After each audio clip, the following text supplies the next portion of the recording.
The cabin went silent as Naya threw herself in front of her little brother, her voice breaking, "Don't touch him!" But the flight attendant's smile was ice cold as she snapped, "Move back to coach. You don't belong here, sweetie." 9-year-old Micah's fists trembled against the armrest, his eyes wide with humiliation, as nearby passengers muttered their agreement. To them, the siblings were just children who'd slipped into the wrong world. What no one realized, not the sneering attendant, not the silent crowd, was that one word from Nia would trigger an uncle with the power to ground an entire airline. And the reckoning was already underway. 5 minutes later, this flight never left the ground, and neither did 124 others across 8 airports because of these 2 kids. Tell us where you're watching from. Now rewind. Let's go back 20 minutes earlier. Micah Grant was 9 years old and had never flown first class before. And judging by how often he pressed his nose against the window, you could tell he thought it was the coolest thing in the world. "Look, Naya, that's our luggage. See the green tag Uncle Ray said to watch for it." Naya, 12, going on 30, barely looked up from her iPad. "I see it. Don't smudge the glass." Micah wiped the window with the sleeve of his NASA hoodie. "Do you think we'll get warm cookies or just peanuts?" "Depends," she said flatly on, "if they think we're supposed to be here." He didn't get it. Not really. But she did. It wasn't the first time. The first-class cabin wasn't full, but it was full enough. Mostly older white folks' business jackets, laptop bags, eyes that darted sideways every time Micah giggled too loud. A tall, lean man in a charcoal suit across the aisle gave them a long look, then leaned toward the attendant, whispered, nodded in their direction. The flight attendant, tight bun, bright red lipstick, navy blazer, name tag L. Jennings walked over with a smile so forced it almost cracked. "Hi there," she said, crouching slightly. "Can I see your boarding passes, sweethearts?" Nia tensed. "We already showed them at the gate twice." "I understand, honey. I just need to double-check. You know, sometimes the system messes up." Nia slowly reached into her backpack and handed over both tickets. The woman scanned them, raised an eyebrow. "First class, huh?" Micah smiled. "Yep. Our uncle booked him." "He works in Are Your Parents on board?" Nia answered. "No, we're flying alone. Our uncle's picking us up in D.C. Another pause. Jennings stood upright, not smiling. "Now, all right, I'll be right back." They watched her disappear into the galley. Micah leaned over. "Did we do something wrong?" "No," Nia said, gripping her armrest, "but they're about to pretend we did." 3 minutes passed. Then came another attendant, older man, silver hair, gentle tone. Douglas, senior flight staff, his badge red. He knelt beside them. "Hey, kids, so there's been a little confusion. We think these seats may have been reassigned due to a system error. We'll need you to move to economy just until we sort things out." "Okay." Nia's lips tightened. "No, sir. We're supposed to be here. Our uncle, I understand, but let's not make this difficult. We'll be pushing back in 5, and the captain's asked to resolve any seating issues quickly." Micah looked like he was trying not to cry. "You don't believe us," he whispered. Douglas sighed. "Please grab your things." Before Nia could argue, someone else jumped in. The woman in 2A, white designer sunglasses, gold purse, with a Hermes H voice-like nails on a wine glass. "Can we get on with it?" she snapped. Snapped. "It's a short flight, and I'd rather not spend it with this drama." Douglas looked between her and the kids and made a choice. He reached for Micah's backpack. That's when Nia stood up. "We'll go," she said, jaw clenched. They moved down the aisle in silence. Every step felt like walking through wet cement, Micah dragging his feet, trying to blink away the tears. Behind them, someone laughed softly. And then came that sentence, just loud enough for the whole cabin to hear. "You don't belong here, sweetie." Back in row 32 by the bathroom and broken seatback screens, they sat in silence. Micah didn't say a word, just stared down at the tray table like it had betrayed him. Nia pulled out her phone, texted one word. Now she hit send. 3 mi away in a government building with no windows and 4 levels of security, a man in his early 50s sat in front of 6 monitors. 5 minutes later, this flight never left the ground, and neither did 124 others across 8 airports. Because of these 2 kids. Tell us where you're watching from. Now rewind. Let's go back 20 minutes earlier. Micah Grant was 9 years old and had never flown first class before, and judging by how often he pressed his nose against the window, You could tell he thought it was the coolest thing in the world. Look, Nia, that's our luggage. See the green tag Uncle Ray said to watch for it. Nia, 12 going on 30, barely looked up from her iPad. I see it. Don't smudge the glass. Micah wiped the window with a sleeve of his NASA hoodie. Do you think we'll get warm cookies or just peanuts? Depends, she said flatly. On if they think we're supposed to be here. He didn't get it. Not really. But she did. It wasn't the first time. The first-class cabin wasn't full, but it was full enough. Mostly older white folks' business jackets, laptop bags, eyes that darted sideways every time Micah giggled too loud. A tall, lean man in a charcoal suit across the aisle gave them a long look, then leaned toward the attendant, whispered, nodded in their direction. The flight attendant, tight bun, bright red lipstick, navy blazer, name tag L. Jennings walked over with a smile so forced it almost cracked. Hi there, she said, crouching slightly. Can I see your boarding passes, sweethearts? Nia tensed. We already showed them at the gate twice. I understand, honey. I just need to double-check. You know sometimes the system messes up. Nia slowly reached into her backpack and handed over both tickets. The woman scanned them, raised an eyebrow. First class, huh? Micah smiled. Yep, our uncle booked him. He works in. Are your parents on board? Nia answered. No, we're flying alone. Our uncle's picking us up in D.C. Another pause. Jennings stood upright, not smiling now. All right, I'll be right back. They watched her disappear into the galley. Micah leaned over. Did we do something wrong? No, Nia said, gripping her armrest. But they're about to pretend we did. 3 minutes passed. Then came another attendant. Older man, silver hair, gentle tone. Douglas, senior flight staff, his badge read. He knelt beside them. Hey, kids. So there's been a little confusion. We think these seats may have been reassigned due to a system error. We'll need you to move to economy just until we sort things out. Okay. Nia's lips tightened. No, sir. We're supposed to be here. Our uncle, I understand, but let's not make this difficult. We'll be pushing back in 5, and the captain's asked to resolve any seating issues quickly. Micah looked like he was trying not to cry. You don't believe us, he whispered. Douglas sighed. Please grab your things. Before Nia could argue, someone else jumped in. The woman in 2A, white designer sunglasses, gold purse with the Hermes H voice like nails on a wine glass. Can we get on with it? She snapped. It's a short flight, and I'd rather not spend it with this drama. Douglas looked between her and the kids and made a choice. He reached for Micah's backpack. That's when Nia stood up. We'll go, she said. Jaw clenched. They moved down the aisle in silence. Every step felt like walking through wet cement. Micah dragging his feet, trying to blink away the tears. Behind them, someone laughed softly. And then came that sentence just loud enough for the whole cabin to hear. You don't belong here, sweetie. Back in row 32 by the bathroom and broken seatback screens, they sat in silence. Micah didn't say a word, just stared down at the tray table like it had betrayed him. Nia pulled out her phone, texted one word. Now she hit send. 3 me away in a government building with no windows and 4 levels of security. A man in his early 50s sat in front of 6 monitors. His name, Raymond Pierce. Title, Regional Director, FAA Northeastern Division. His job, oversee air ethics compliance protocols and PEI. But that's not what made him dangerous. Raymond was also the original architect of the Passenger Ethics Index, a real-time system that rates airline behavior and determines access to high-volume air corridors. What no one outside FAA knew was, Raymond also held manual override clearance on the Black Flag Protocol. Only 3 people in the country could trigger it. Raymond was one. His phone buzzed. 1 word from his niece. Now he didn't blink. He opened the terminal, typed 6 letters. BF lock. The screen turned red. Back on the plane, the captain's voice crackled over the intercom. Ladies and gentlemen, we've been informed of a hold on our flight plan. We're temporarily grounded due to airspace activity in the region. We'll update you shortly.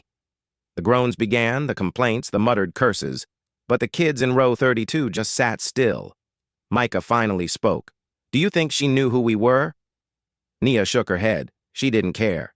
6 minutes later, JFK halted 47 flights. Raleigh-Durham stopped 18. LaGuardia froze 22. Newark, Philly, Baltimore all locked. $920 million in delayed clearances. 3 airlines downgraded. One man's silent trigger because 2 kids were told they didn't belong on a seat they paid for. They didn't raise their voices. They didn't scream. They didn't fight, but they belonged. And now the whole industry would know it.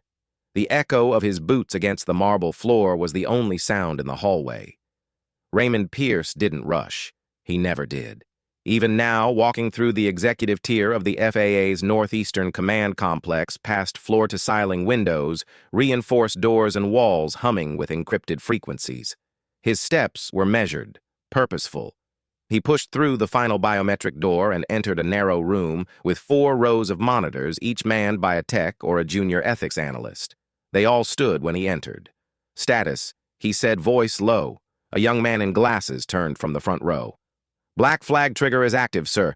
JFK, LGA, EWR, BWI, and RDU are all holding. 74 total flights grounded across 6 corridors. Estimated disruption value is nearing $680 million, climbing fast. Raymond nodded. Run PEI crosscheck. The analyst hesitated. Sir, that might spike public alerts. I know, Raymond replied calmly. Do it. 2 keystrokes later, a red banner blinked across the top of the command display. Ethics deviation alert. Multiple violations detected. Flight 478. Raymond stepped forward, eyes scanning the report. At the center of the screen was a live feed of Flight 478, still idle at the gate. Zoomed in. 2 kids, row 32, quiet, watching 20 years earlier. The blueprint. People always assumed Raymond Pierce came from Legacy Aviation. They were wrong. He came from Harlem. Son of a seamstress and a sanitation worker, Raymond had never seen a cockpit until he was 19. He joined the Air Force as a radar technician. Quiet, brilliant, observant. By 26, he was recruited into the National Defense Ethics Group, a division no one talked about buried in the Pentagon's basement. That's where he first designed SkyGrid, a real-time ethics triggering protocol layered over federal airspace. It started as a side project. Then it became the backbone of every flight corridor clearance across the East Coast. SkyGrid didn't just move planes, it protected people, passengers, people like Nia and Micah.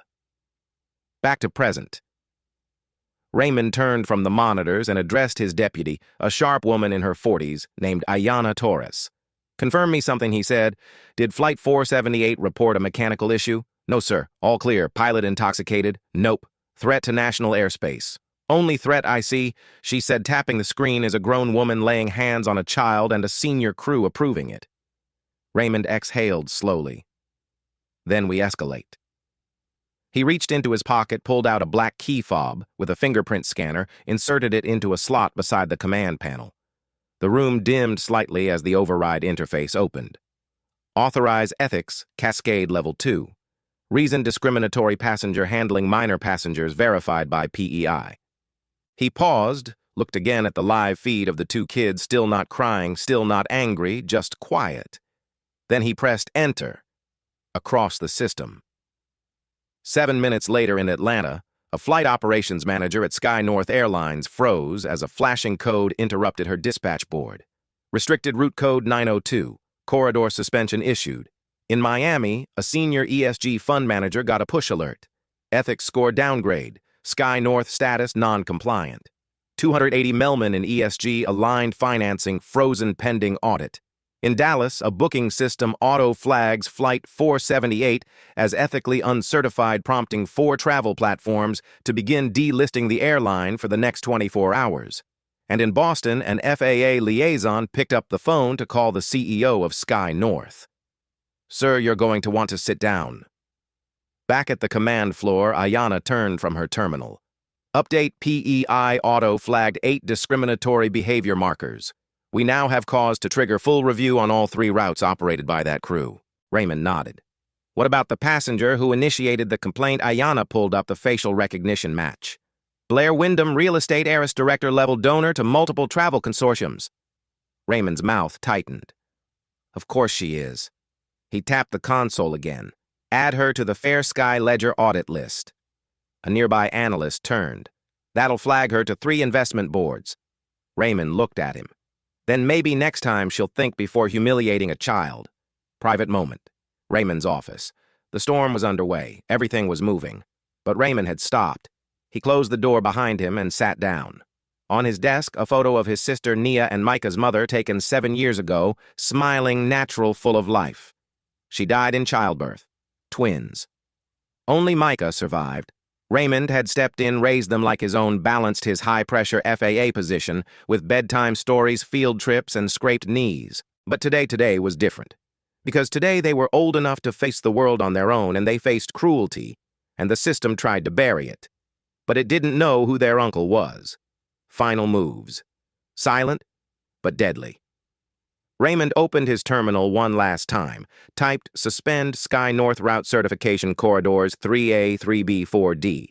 Reason violation of passenger integrity protocol, he confirmed. Then he picked up his desk phone and called the FAA chair. This is Pierce. Ethics cascade initiated. I'll brief Senate oversight directly. On the other end, silence. Then understood. He hung up. Meanwhile, on Flight 478, the pilot got a direct cabin call. Captain, FAA Command just suspended our routing slot.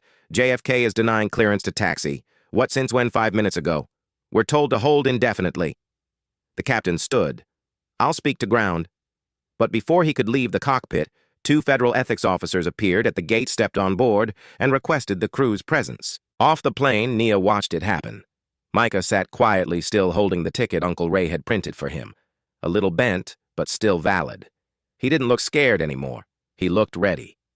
The plane door swung open, and just like that, everything changed.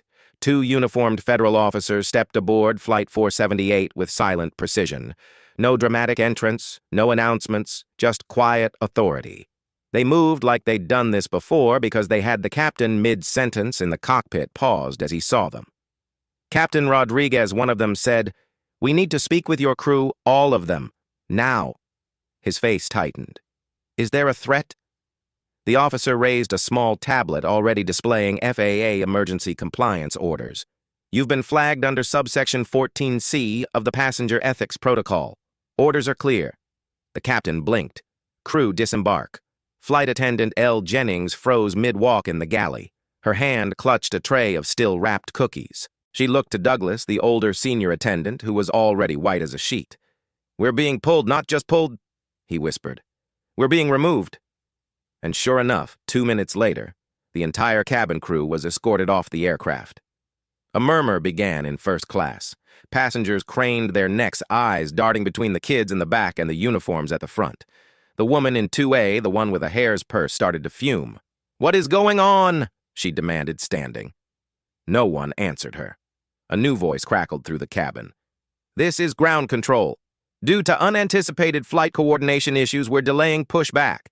Flight 478 is currently on indefinite hold." Indefinite. That word hung like a storm cloud. Micah leaned forward in his seat, eyes wide. Did Uncle Ray do something? Nia didn't speak. She just nodded once, very slowly. Then she glanced down at her phone. No new messages. He didn't need to text. He already moved. Back on the tarmac, the captain was pacing beside the terminal, glass arms crossed.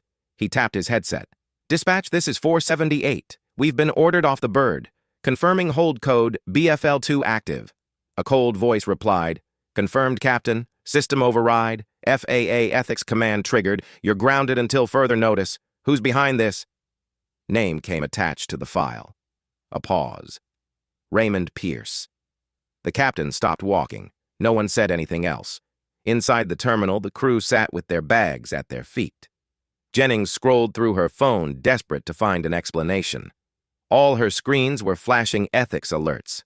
Passenger mistreatment, minor involvement system downgrade. She leaned back, her bun no longer perfect, her lipstick faded. This can't be real, but Douglas knew better. It's real. And if that man's who I think he is, we're not just facing suspension. We're about to become the face of federal hearings. Jennings scoffed. "Over 2 kids, no," he said slowly. "Dead. Over who those kids belong to." While the crew stewed in silence, the ripple was spreading. By hour's end, 3 major airlines had initiated internal audits. 12 executives in New York, Boston, and Chicago were locked in emergency calls with FAA liaison.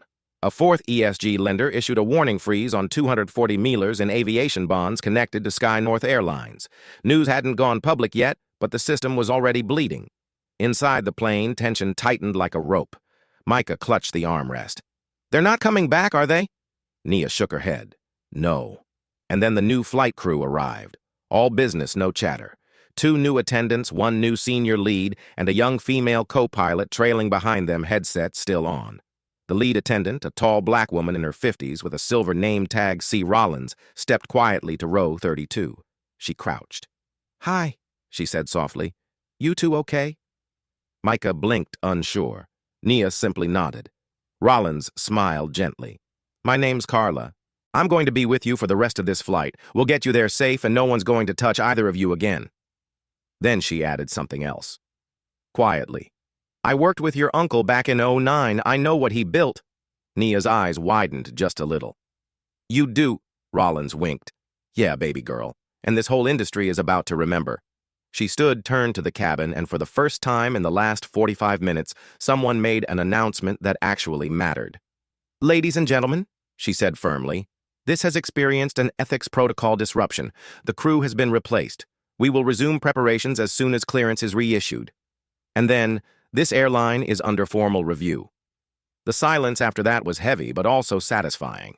Back in 2A, the woman with the purse started to gather her things. "This is ridiculous. I'm not flying with ma'am." Rollins cut in calmly. "You're welcome to disembark. However, I should warn you, passenger audits are active. Every interaction on this aircraft is being recorded and uploaded to the PEI system." The woman's face drained. She sat back down. The kids didn't move. They didn't gloat. They didn't speak. They didn't have to. The system was now doing the talking. 20 minutes later, the plane was cleared. FAA reissued a temporary route. The new pilot nodded from the cockpit. Rollins passed by once more before takeoff and placed 2 small items on their tray tables. Hot cookies still warm. "Courtesy of the new crew," she whispered. Micah beamed, and then he looked up and said something that caught even Nia off guard. "Do you think this means other kids like us won't get kicked out anymore?" Rollins paused. "That's the plan, sweetheart." The wheels lifted off the ground, and as they rose into the night sky across 8 airports and 3 airline systems, a quiet tremor of reform had already begun. They thought 2 kids didn't belong. Turns out they were the reason everything started to change. And the world it was watching now. The airport cafe smelled like burnt espresso and bleach. Raymond Pierce barely noticed. He sat alone at a table by the window, one hand wrapped around a paper cup, the other scrolling through the live ethics dashboard, glowing on his tablet. Green lines flickered, yellow zones blinked, but the red alerts, those stayed steady. 3 flagged airlines, 17 airport API suspensions, 124 delayed flights, and that was just the Northeast Corridor. His jaw clenched, not in pride and control. "Sir," a quiet voice. He looked up. A young woman, no older than 30, approached nervously with a clipboard. Her blazer bore the Atlantic Vista Airlines logo. Her badge read, "Leah Ethics Compliance Assistant." She didn't sit. "I was told to give this to you personally." Raymond took the envelope. Inside a letter from the CEO of Atlantic Vista requesting a private meeting, apologizing, explaining, pleading. He didn't read it twice. "I'm not meeting your CEO," he said calmly. "He'll meet the system." Leah's mouth opened slightly, but she said nothing. Her knuckles tightened around the clipboard before she backed away. Raymond turned his eyes back to the tarmac. Somewhere up there, Micah and Nia were flying safely now, but not quietly because the system wasn't quiet anymore. Back at the FA Command Center, his override had triggered not just a local incident, but a cascading audit across multiple regional alliances. The Black Flag Protocol, his own creation, had been activated only twice before in 17 years.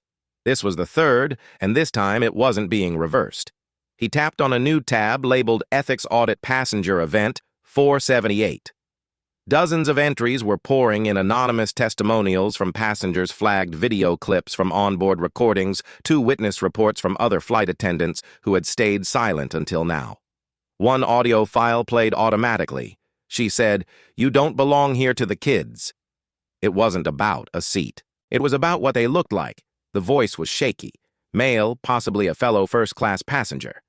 Raymond paused at mid-sentence. That was enough.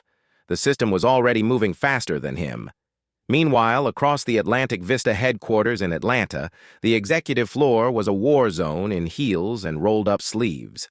CEO Donovan West paced the glass conference room cell phone glued to his ear while his general counsel tapped furiously on a keyboard beside him. "She's not answering," he muttered. "FA Media's blacked us out." His VP of Communications looked up pale. "Sir, it's not just FAA. ESG compliance froze our sustainability certification. That means no investor reports can go out this quarter." Donovan's brow twitched. "That's over $1 billion in exposure. 1.4 B actually and counting." He slammed his phone down. "All of this over 2 kids in first class." A younger executive dared to speak. "They're not just any kids. They're I don't care who they are," West barked. "West, what I care about is our airline being labeled unethical in the middle of a green fund acquisition." The boardroom fell silent. He exhaled, stared out at the Atlanta skyline. "Get me that man, Raymond Pierce. We find a way to undo this quietly." But it was already too late for quiet. That afternoon, CNN Business published a headline. "FAA launches federal ethics review into Atlantic Vista incident. You don't belong here, triggers system-wide fallout." 3 hours later, ABC News aired passenger interviews. One woman in first class, blonde, hesitant, looked into the camera. "I heard her say it, the flight attendant, and I didn't say anything. I just looked away." Then the final blow came. A short clip from inside the aircraft surfaced on social media, recorded by a phone in coach class. It showed the moment the flight attendant pointed at Micah. "They're not supposed to be in these seats."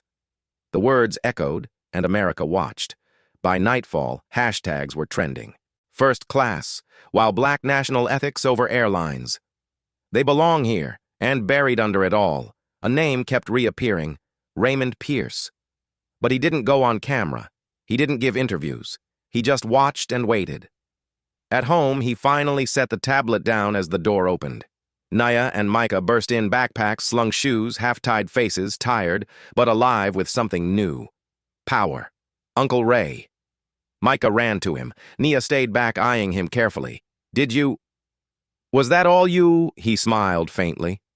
"No, that was the system doing what it was designed to do." "But you designed the system," she said. He nodded. "I did." They sat at the dinner table, and for a few long moments no one said anything. The weight of the day hung over them like a thundercloud with no rain. Then Nia spoke again. "Do you think anything will actually change?" Raymond leaned back. "I think change happens when enough people stop waiting for permission to be outraged." Micah tilted his head. "What's that mean?" Raymond chuckled softly. "It means people saw what happened to you and they didn't look away this time." Outside, the street lights flickered on. Inside, a legacy flickered too. Raymond reached into a drawer and pulled out a thin silver case. Inside was his original draft of the Passenger Ethics Initiative, printed and bound from a time when no airline wanted it. Now they had no choice. He slid the file across the table to Nia. "One day this will be yours to protect." She touched the cover gently. "I'm only 12. "You're 12 today," he said. "But justice doesn't wait on age." Micah peeked over her shoulder. "Does it have rules for flight attendants?" Raymond smiled. "It has rules for everyone." And just like that, the story that started in seat 32A wasn't just about what happened on a plane.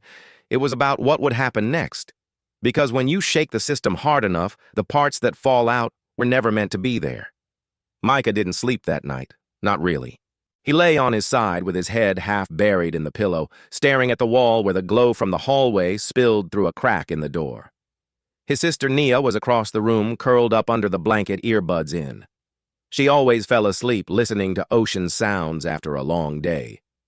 But Micah's thoughts weren't quiet. He couldn't stop replaying it. The stewardess's hand on his shoulder. The words, "You don't belong here." The way people stared and didn't do a thing. And then everything flipped. The plane didn't take off. The whole crew got replaced. Something big had happened, but he didn't fully understand how. Uncle Ray did something he whispered to himself, something way bigger than just calling the manager. He sat up and grabbed the tablet from the nightstand. FAA pages, news articles, hashtags. He didn't understand all of it, but he saw his face in some screenshots. And Nia's, even that woman with the Hermes bag, had become a meme now. Still, the question buzzed in his head. Was this what change looked like? At 7:42 a.m. downstairs in the kitchen, Raymond Pierce was making pancakes, his usual Saturday routine, like the world hadn't shifted under their feet the night before. Micah sat down and watched him flip one clean over the pan. "Uncle Ray," he said carefully, "why didn't you say anything on the plane when she touched me like that?" Raymond paused mid-motion. "Because I wanted the system to say it for me," he replied. Micah frowned. "But why not just yell or tell her off? You could have shut her down right there." Raymond set the spatula down and turned, leaning on the counter. "I could have, but then it would have been me versus her, and that's not what this is about." He walked over and placed a plate in front of Micah. "It's about making sure no one else ever has to wonder if they belong because the whole system tells them." "You do?" Micah nodded slowly. That hit different. "So you built this thing, the system that grounded the plane." Raymond smiled. "Built it, buried it in federal policy, and waited 10 years for someone to be stupid enough to trigger it publicly." Micah blinked. "And that was us." "That was her," Raymond corrected, picking up the syrup bottle. "But we were the match." Back at Atlantic Vista headquarters, it was far from pancakes and syrup. A boardroom full of VPs and legal advisors sat in panicked silence. At the head of the table, Donovan West looked like a man who hadn't slept and hadn't had a coffee strong enough to fix it. "What's our play here?" he asked flatly. His general counsel, Mara, leaned forward. "You don't have one." He raised a brow. She continued. "We are looking at 2 class action suits, one from passenger families, another being coordinated by the Equity Legal Fund. ESG pulled our ethical investment score overnight. FAA's Emergency Compliance Board already ruled preliminary fault. If this hits Senate review, we'll be required to adopt the Passenger Integrity Charter." Donovan rubbed his temples. "So we wait for the storm to pass." "No," Mara said. "We get ahead of it by admitting fault and joining the reform voluntarily." Another exec scoffed. "You're saying we surrender?" "I'm saying Mara said we survive." Across the city, journalists began referring to it as the grounding effect. 3 airlines had now suffered cascading fallout, canceled flights, frozen credit lines, and loss of cooperative privileges with ethics-compliant airports. New York, D.C., and Atlanta had issued formal requests for racial bias data audits on all airlines by the end of the quarter, and in the middle of it all, a quiet man in his 50s became the name whispered across every legal and compliance office in the country. Raymond Pierce. That afternoon, Nia and Micah were invited to a youth panel on aviation ethics. They wore pressed clothes and name badges and were ushered into a modern conference room lined with cameras. Nia clutched a printed speech in her hand, her fingers trembling. "I'm scared," she whispered. Micah elbowed her. "You saved me that day. You weren't scared then." She looked up. "That was different. That was just us." "This is still just us," Micah said. "Same 2 kids, just more people watching." When it was Nia's turn, she stepped up to the mic and took a deep breath. "My name is Nia Pierce. I'm 12 years old. I fly a lot because my uncle works in aviation. I always thought flying was special." She paused, swallowed. "But last week someone told me I didn't belong. Not because of what I did, but because of who I am and because of how I look." The room fell still. "I want to live in a world where kids like me don't have to act perfect to be treated normal. Where flying first class doesn't feel like breaking the rules just by sitting down." Micah beamed as she returned to her seat. A journalist snapped a photo. That photo would later appear on the FAA's official announcement the following Monday with a headline that made every airline executive shiver. "The Passenger Integrity Charter, mandatory by Q4. That evening, as the sun dipped low behind the skyline, Raymond stood on the balcony with a glass of water in hand, watching 2 birds glide past. Nia stepped out beside him. "Supeti, it's happening." "It started," he said. "The hard part comes next. Audits, lawsuits, push back." Nia nodded slowly. "But it's working right." Raymond looked at her eyes, sharp proud. "It's not just working, it's history." Micah joined them moments later, holding his tablet. "Uncle Ray." "Yeah, I found this old photo online. Is this you?" He held up the screen. A black and white image of a young Raymond standing on the tarmac in the 90s next to a protest sign that read, "Dignity can't be delayed." Raymond chuckled. "Yeah, that was a long time ago. Were they ignoring you back then, too? Worse, Raymond said. They laughed. Nia looked at the sign again. But now they're listening. Now Raymond said, they don't have a choice. 2 days after the Passenger Integrity Charter was announced, Raymond Pierce walked into the Ethics Oversight Committee hearing with nothing but a small black folder and his signature calm. The room was packed. Cameras lined the rear wall. Airline lobbyists sat stiff in the back rows, flanked by assistants in dark suits. To the left, several senators whispered among themselves, flanked by legal aides.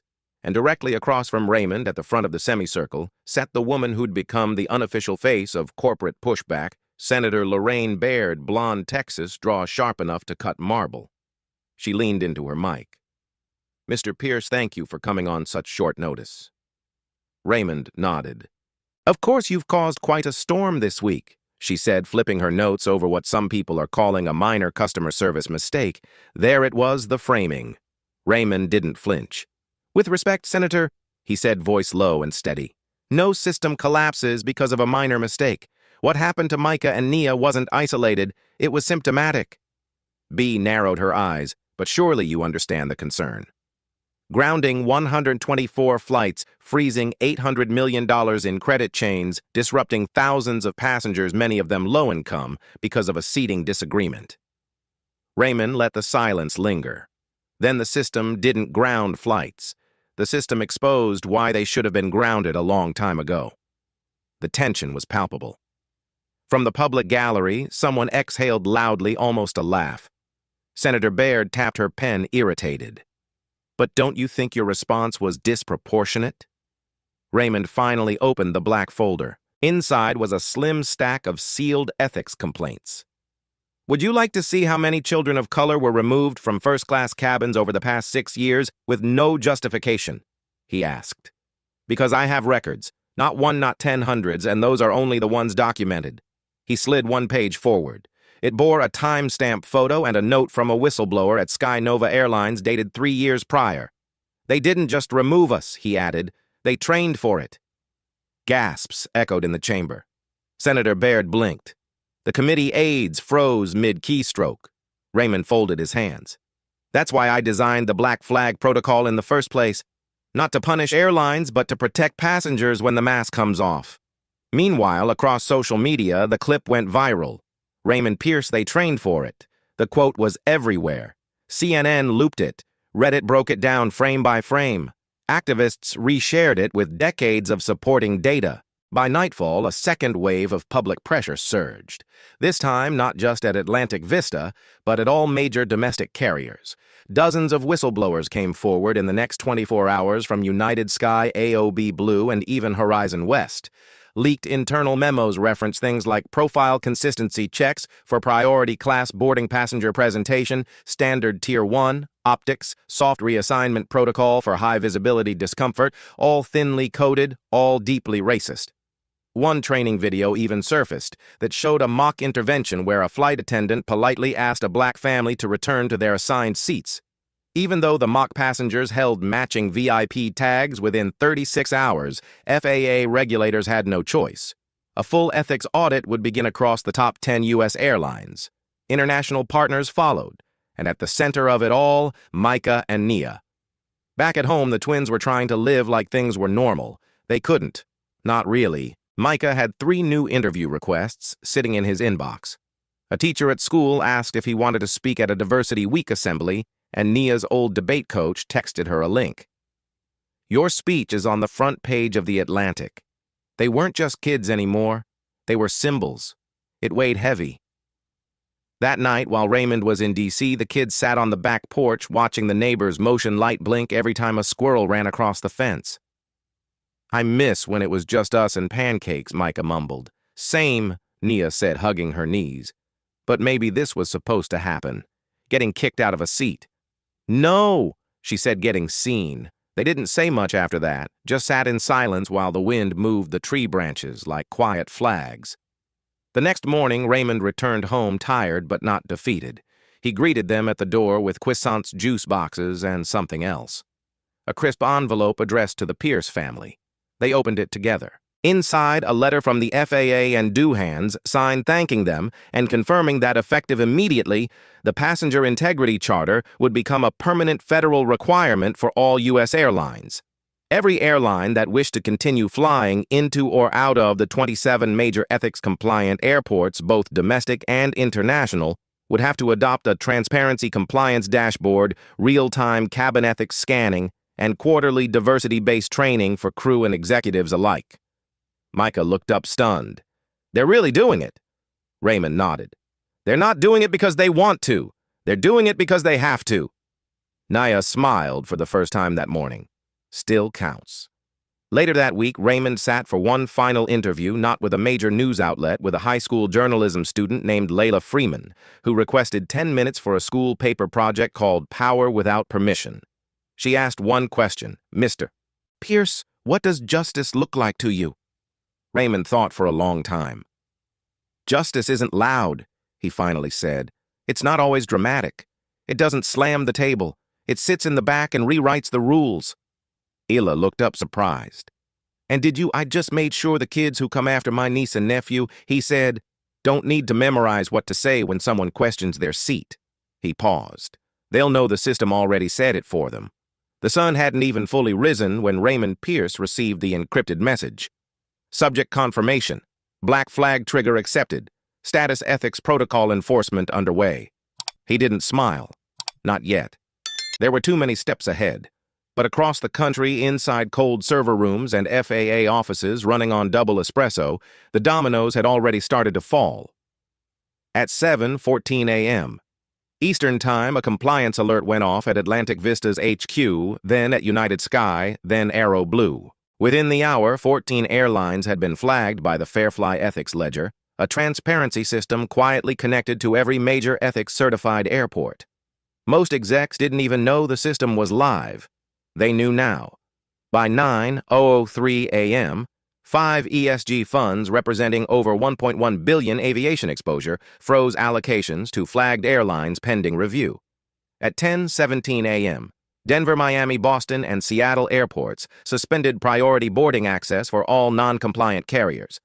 By 11:08 a.m., 4 global booking platforms removed the Fast Lane Verified badge for any airline failing to report their real-time passenger equity index.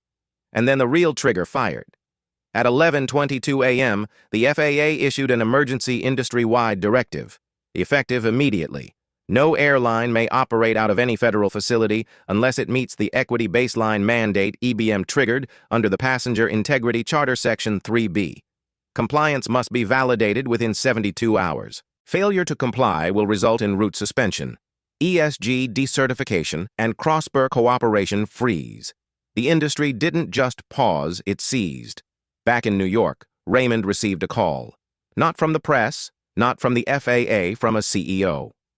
Mr. Pierce, this is Jonathan Drian, CEO of Airlu International. We'd like to talk.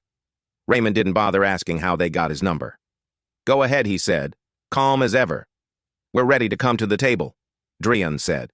Our board's authorizing full adoption of your protocol. I'm not asking for adoption, Raymond replied. I'm asking for investment in change. You'll have it. Raymond paused. I'll need your general counsel on the call and your head of HR. This won't be a PR fix. It won't be, Drian said. Not anymore. While the industry scrambled behind closed doors, Micah and Naya sat quietly at their kitchen table doing math homework. They didn't fully know what was unfolding outside, just glimpses of push alert here, a headline on the counter screen. But they could feel it. Something big was happening. Uncle Ray, Naya asked gently. Did we start this? Raymond looked over, thoughtful. No, this started a long time ago. But we helped, right? Micah said, like we lit the match. Raymond smiled. You reminded people that it could burn. By evening, the story had gone global. BBC Al Jazeera and NHK ran segments titled U.S. Airlines Face Civil Ethics Crisis. Major think tanks began publishing white papers titled The Pierce Effect and Decentralized Ethics in Passenger Systems. Journalists started tracking the exact moment the industry shift occurred. 11:22 a.m. The black flag trigger. Only a few insiders knew the term. Fewer still knew that Raymond had waited nearly a decade to pull it. That night, Raymond stood in his home office looking out the window at the quiet street below. A soft knock came at the door. It was Micah holding a folder. "We made something." Raymond raised a brow. "You and Nia." Micah nodded and opened the folder to reveal a sketchbook with messy outlines, scribbled charts, and one bold title. Project Skyfair, a flight system by Kids for Kids. Raymond flipped through the pages. Equity rankings, feedback scores, safe zone seats, peer-to-peer reporting. "It's not fancy," Micah said. "But we thought, what if kids didn't have to wait for adults to fix it?" Raymond closed the folder slowly, then he knelt to Micah's level. "Never let anyone tell you this isn't your space." Micah smiled shilly. "We want to present it one day." Raymond placed a hand on his shoulder. "You will." 3 days later, a quiet revolution became law. The FAA, in partnership with the Department of Transportation and the Office of Federal Passenger Ethics, rolled out the Pierce Protocol, a legally binding charter. Airlines were now required to report monthly passenger equity scores, publicly implement anonymous in-flight ethics scanning via non-intrusive AI, maintain whistleblower-protected ethics dashboards reviewed by an independent body, and most powerful of all, airlines that fell below the EBM equity baseline mandate for 2 consecutive quarters would lose access to all federally managed routes funding and insurance protections. The system Raymond built wasn't a policy. It was now infrastructure. Back at Atlantic Vista, Donovan West resigned. Not because he was forced to, but because the entire board turned against him once Raymond's system proved it had teeth. The press statement was clean corporate cold, but internally chaos. 2 executives from 3 different airlines called it a corporate reset, a generational reckoning. Within a week, 7 major airline CEOs assigned the Ethical Skies Compact, committing to the Passenger Integrity Charter public audits and formal restitution funds for prior mistreatment. And in Harlem, on a quiet Sunday morning, Nia stood beside Micah in front of a classroom of 3rd graders, their old elementary school. A teacher asked, "What's the most important thing you've learned this year?" Nia answered without hesitation, "That even when someone says you don't belong," Micah finished it, "you can still own the sky." It had been exactly 1 week since the black flag trigger rippled through the aviation industry, and yet Raymond Pierce still hadn't sat still for more than 10 minutes. Not because of chaos, because of change. A kind of quiet whirlwind had taken over his life. Calls from senators, ethics consultants, investor groups asking how to restructure their ESG frameworks. The White House even sent a discreet request for a closed-door policy session. But none of that felt more important than the 2 names still written on the whiteboard in his office. Micah Nia. That morning, Raymond took a different route on his walk. No suit, no assistant, just a coffee in one hand and a manila folder under his arm. He was heading to an old friend's apartment in Brooklyn. Dr. Harlan Quinn, once a civil rights lawyer, now a quietly powerful ethics architect who'd spent decades helping corporations pretend they cared until one too many pretends broke his spine. Heron opened the door in sweats and a baseball cap. "Well, look who finally decided to call back." Raymond gave a half smile. "I needed to talk to someone who's been on the other side of this." They sat on the balcony. 2 old soldiers from the same moral war. Harlan thumbed through the documents in the folder. "You know what this is, right?" he said, tapping the last page. Raymond nodded. "The beginning of a long, expensive storm." "No," Heron said. "It's proof we've outgrown patchwork across the country." In San Diego, a very different meeting was taking place. A closed-door emergency session with 4 airline CEOs and their boards. They weren't angry. They were scared. "Gentlemen," said Marla Windsor, CEO of Velocity Air, "this is no longer about public relations. This is a federal compliance model. We missed the next benchmark and we're out of every major coastal airport." Her CFO cleared his throat. "Our stock's already dipped 12%. And if we push back," one board member asked. Mara stared at him. "You'll be the face of every kid who got kicked off a plane for smiling too loud." No one spoke after that. They all knew it was over. The era of hiding behind standard policy had expired. Meanwhile, Micah and Nia were at the community center, seated in the back of a town hall hosted by Councilwoman Rivera.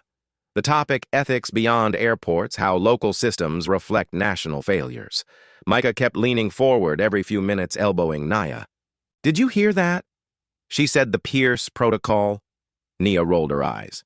Yes, I'm here too, genius. During the Q&A, a woman stood and asked, what do we tell our kids the next time someone tells them to leave a space they earned? Councilwoman Rivera didn't hesitate. We tell them, if someone says you don't belong, look them in the eye and say, my name's on the protocol now. The room clapped. Micah beamed. That line would end up going viral the next morning. Back at home that evening, Raymond sat across from the twins at the dinner table. Micah was drawing logos on a notepad. Nia was scrolling on her tablet quietly fielding comments from classmates, journalists, and strangers. I think I want to study ethics law, she said suddenly. Raymond looked up. You sure? No, she smiled. But it feels like the first time it's even an option. He nodded slowly. And you, Micah? Micah shrugged, still figuring it out. But I know one thing. Raymond raised a brow. What's that? Micah looked serious for a second. I want to make systems, not just fix them after they break. The next day, Raymond boarded a flight. First time since the incident. Not because he had to, because it mattered. He sat in 2A, quiet watching notepad open on his lap. He was no longer just an executive. He was an observer of systems. Systems he just rewired. The flight attendant approached him before takeoff. Kind, polite, and more aware than anyone Raymond had ever seen in that uniform. Mr. Pierce, she said softly. Just wanted to say thank you. I used to be afraid to speak up about things I saw. Now we're trained to speak first. He gave a quiet nod and to listen second. She smiled always. Mid-flight, he got a message on his secure line from FAA Ethics Advisory Board. Subject, Pierce Protocol Expansion Action Approval for International Charter Alignment. Raymond stared at the message for a long second. It had begun. What started as a personal act of protection had become global policy. That night back in Harlem, Nia sat writing in her journal. She wrote, they took our seats to protect their comfort. But now the world is rewriting the blueprints not just for us, but for every kid who sits in a space they were told not to reach, and for every adult who remembered their silence too late. It's not about vengeance, it's about visibility. And now we're visible. The final page of Raymond's notebook now held 3 words. Legacy through clarity. He knew it wasn't over. Reform never was. The system always tried to reclaim itself. But this time it had been forced to change publicly, which meant the next child to be questioned wouldn't have to answer alone. The system would answer for them. Micah never liked wearing dress shoes. They always pinched his toes and made his walk stiff and weird. But today, he didn't say a word about it. Because today, he and Nia were walking into the White House, the real one, not the replica at the museum, not the virtual tour online, the actual place. Nia clutched his hand a little tighter as they passed through the final layer of security. Her breath was caught somewhere between awe and disbelief. Raymond followed behind them, quietly straightening his tie. Not because he needed to impress anyone, but because today he wasn't speaking as an executive. He was speaking as their guardian. And they were about to speak for millions. They were escorted into a medium-sized press room not too crowded, but the cameras were already rolling. A sign behind the podium read, U.S. Department of Transportation Ethics and Equity Reform Roundtable. This wasn't just a closed-door meeting anymore. This was public. The moderator introduced them with formal titles, but when Nia stepped up to the microphone, she didn't use one. Hi, she said plainly, her voice steady. My name is Nia. I'm 12. My brother Mike is 11. And a few weeks ago, we got pulled out of our seats on a flight for no reason except someone didn't think we belonged. Silence in the room. No papers rustling, no coughs, just stillness. And we didn't yell, we didn't fight, but something happened. Something changed. And now grown-ups are listening. Micah stepped up beside her. His voice cracked a little, but he didn't back down. We didn't know how big this would get. We were just scared at first, but now we want to make it better. Not just for us, for all kids. So we made something. He held up a tablet, clicking to a page titled Skyfair Jr., Passenger Rights for Youth. Raymond watched from the side as his niece and nephew ran through their pitch. Simpler than corporate proposals, but somehow more powerful. Kids, centered safety zones, anonymous feedback tools for kids to report treatment, peer ally training for youth passengers, digital guides in plain language. It was brilliant not just because of what it said, but who was saying it? By the time the twins sat down, the Secretary of Transportation leaned into the mic and said, "This is why policy must be personal, because systems can't see faces until the faces walk in the room." The round continued, with industry leaders, ethics officers, and policymakers all referencing Pierce Protocol 2, a new draft proposal to expand protections to underage and unaccompanied passengers with funding tied directly to equity compliance. Raymond didn't speak until the end, and when he did, he kept it short. You don't fix a broken window by taping over the glass. You remove what's shattered, and you rebuild it to withstand storms. That's what this is. Reconstruction, not reaction. The moment went viral. CNN aired a 5-minute feature titled "From Flight 203 to Federal Reform, the Kids Who Grounded an Industry." Telltales uploaded a 20-minute explainer breaking down every clause of the new passenger equity expansion bill. Within 48 hours, 3 senators co-sponsored it. But the real impact came a week later. It was a Tuesday. Quiet, nothing special until a mother in Atlanta posted a 37-second video from inside a plane. Her son, maybe 9 or 10, had just been approached by a flight attendant, asking him if he was lost in first class. Before the situation escalated, he calmly pulled up a digital card on his phone. Skyfair ID passenger code 7A minor protected by equity mandate. The moment the flight attendant saw it, she apologized and walked away. The post read, "He didn't cry, he didn't panic. He just showed her the card his teacher gave him last week. Thank you, Skyfair. Thank you, Micah and Nia." That post was shared 2.7 million times in 4 days. More teachers started printing the cards. Airlines began incorporating the mandate into their training. The protocol had stopped being policy. It had become culture. Meanwhile, Raymond was working behind the scenes to finalize something even bigger. He was about to launch the Fair Access Index, a real-time public F-facing dashboard that allowed anyone to see an airline's treatment scores by demographic segment, age, race, disability, income level, and more. It wasn't optional. It was baked into booking systems. You couldn't buy a ticket without seeing the score. Transparency wasn't a feature anymore. It was the price of business. One evening, while Micah and Nia were doing homework, Raymond walked in with a surprise. A cardboard box. Inside, 2 perfectly tailored flight jackets with Skyfair Ambassador stitched across the left chest. They stared in awe. "For us?" Micah asked. Raymond smiled. "You earned them." The twins wore them the next week on a short regional flight to visit their grandmother. This time, as they entered the cabin, every crew member knew their names. Not because they were famous, because they had changed the rules. When the pilot made his usual welcome announcement, he added, "And we're honored to have Micah and Nia on board today." 2 of the voices who reminded this industry what dignity really looks like. Passengers clapped. The twins blushed. Raymond.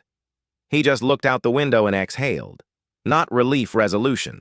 It started with a ripple, a one-line update quietly added to the FAA's digital bulletin. Effective immediately, all commercial airlines must comply with the Passenger Equity Certification Standard or face a temporary suspension of federal air route authorization. No press conference, no warning, just a quiet trigger and a nationwide scramble. Within 72 hours, 5 airlines had their East Coast routes frozen.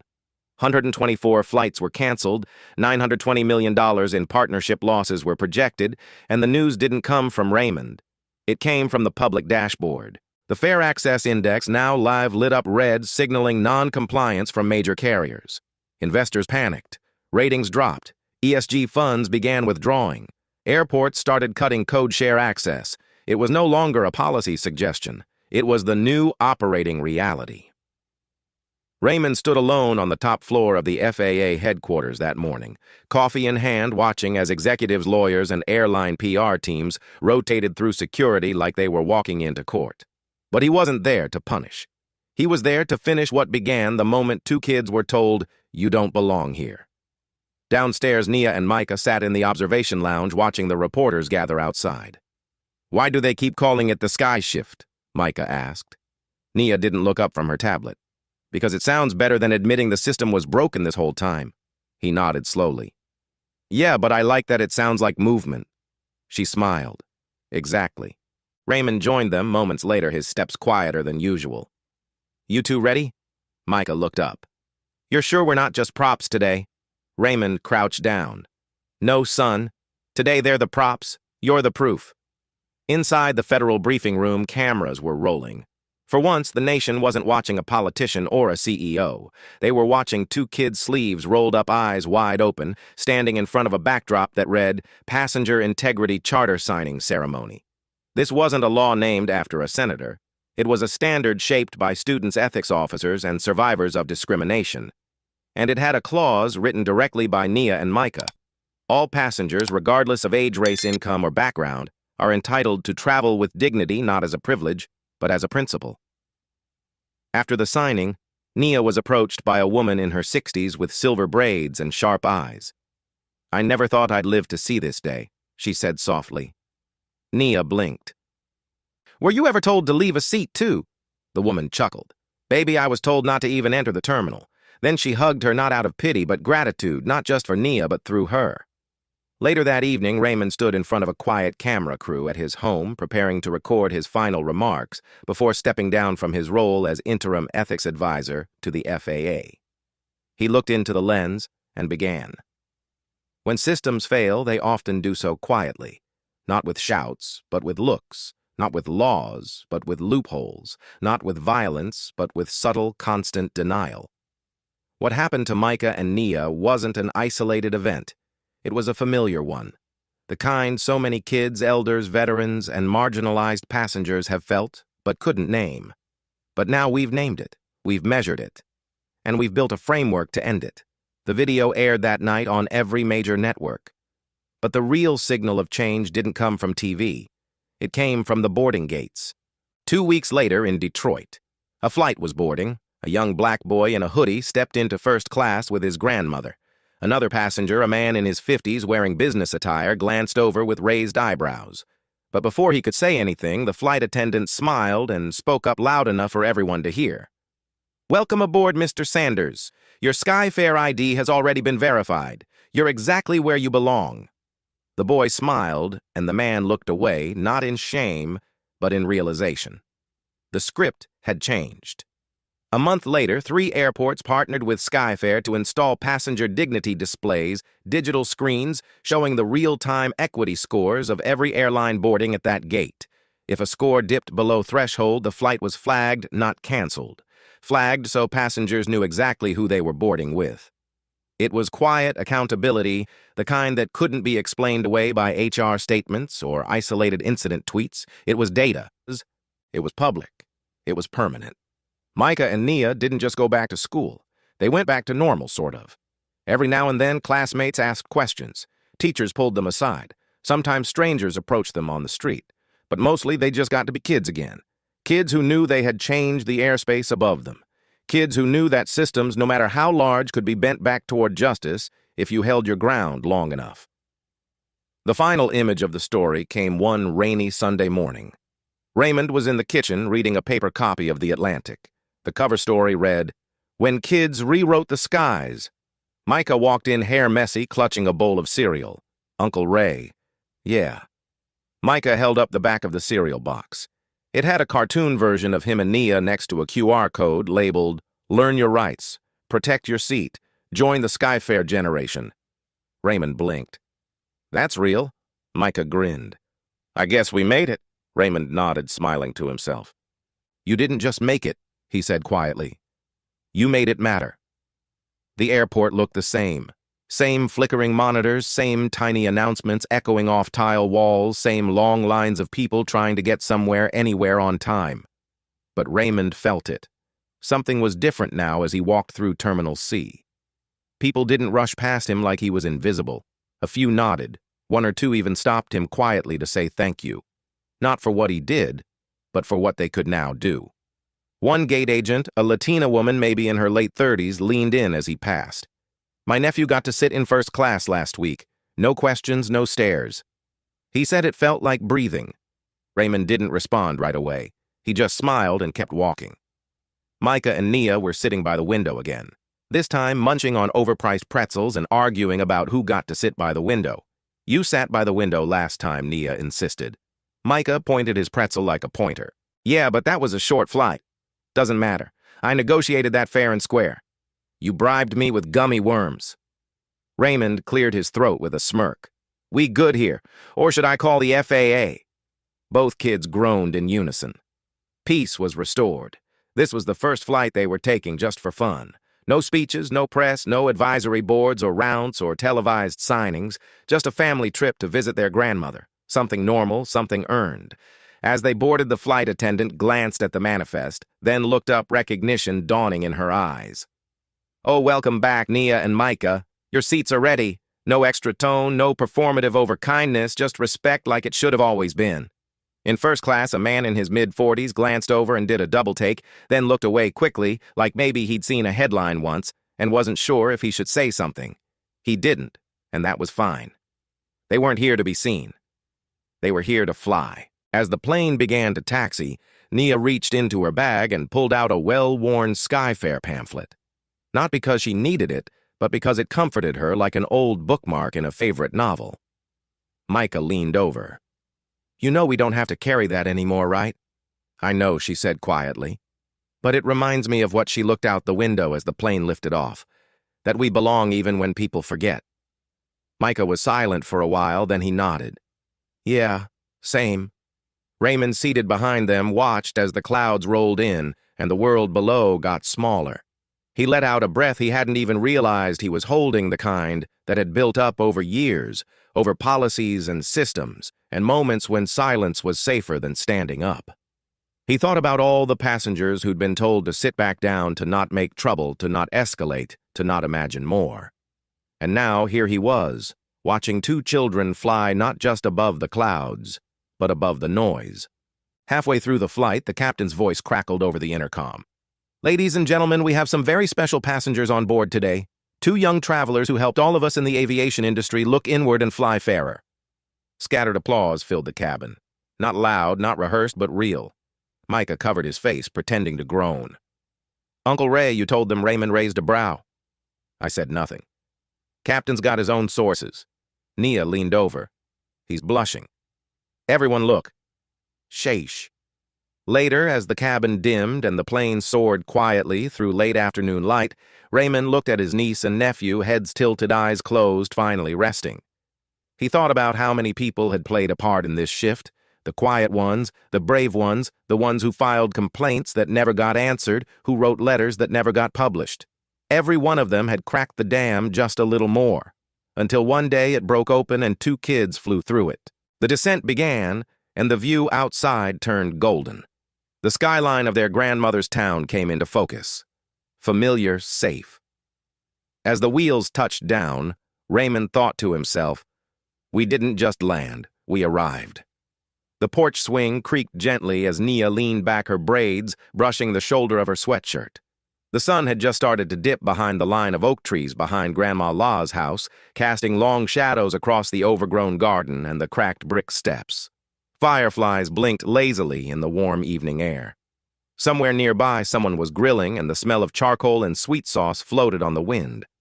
Micah sat next to her knees, pulled to his chest, earbuds in one ear, but the music wasn't playing, just habit. Raymond stood a few feet away, still sipping his sweet tea from a chipped glass, the ice long gone. It had been 3 days since they'd landed. 3 days of home-cooked meals, of front-yard football, with neighborhood cousins, of hugs from people who didn't say much, but looked at the twins like they were made of something bigger than bone, like they were hope. You ever think, Micah said suddenly, that maybe none of this would have happened if that man never complained? Raymond looked up from his glass. What do you mean? I mean it's messed up. Yeah, but if he hadn't spoken up, none of this would have unraveled. No Skyfare, no hearings, no ethics scores, no charter. Nia nodded slowly, eyes fixed on the dusky horizon. One man's hate exposed a whole system. Exactly, Micah said. It's like he thought he was pushing us down, but he lit the match. Raymond smiled, but it was the kind of smile that had been earned, worn in like an old jacket. That's how change starts, he said quietly. Not with permission, but with pressure. They sat in silence for a while after that, letting the sounds of summer wrap around them. Crickets, a car horn in the distance, laughter from 2 doors down. It all felt normal. And that more than anything felt like victory. Inside the house, Grandma Leahy was watching the local news on low volume. She'd recorded the national special on Micah and Nia, even though she didn't trust those big stations. She kept pausing the clip every time their faces came up on screen, her voice whispering things like, "That's my baby," and "Look at her, standing taller than Congress." She didn't need to say more. She had lived enough lifetimes to know what this meant, not just for the kids, but for all the ones who came before them. All the time someone had said, "You don't belong here," and no one had pushed back until now. Later that night, Raymond tucked a blanket over Nia as she drifted off on the couch, one hand still gripping the corner of a Skyfair brochure she didn't even realize she'd been holding in her sleep. He paused, looked at her for a long moment, then whispered more to himself than to her, "You didn't just belong there, you redefined what belonging means." The next morning, a letter arrived at Raymond's home address. It had no return label, just a stamped seal in the corner, one he hadn't seen in years. It was from the Department of Transportation. Inside, a personal note from the secretary, thanking him for initiating the most comprehensive ethics transformation in modern air travel. And at the bottom, a formal offer. "We'd like you to serve as permanent chair of the Passenger Equity Council, leading the next phase of national implementation." He didn't answer right away. Instead, he folded the letter and placed it in his desk drawer. Some answers need time. That night, as he looked out at the stars from Grandma Leahy's porch, Raymond thought not about power or policy, but about a question Nia had once asked him weeks ago when the whole storm began. "Uncle Ray, when will they stop looking at us like we don't belong?" And now he had a new answer. "When we stop waiting for their permission and start building our own sky." Have you ever witnessed or experienced something unfair in a place where everyone should be treated equally? Like on a plane, in a waiting room, or a classroom? Tell us where you're watching from and what belonging means to you today. Because sometimes the quietest passengers change the system the loudest.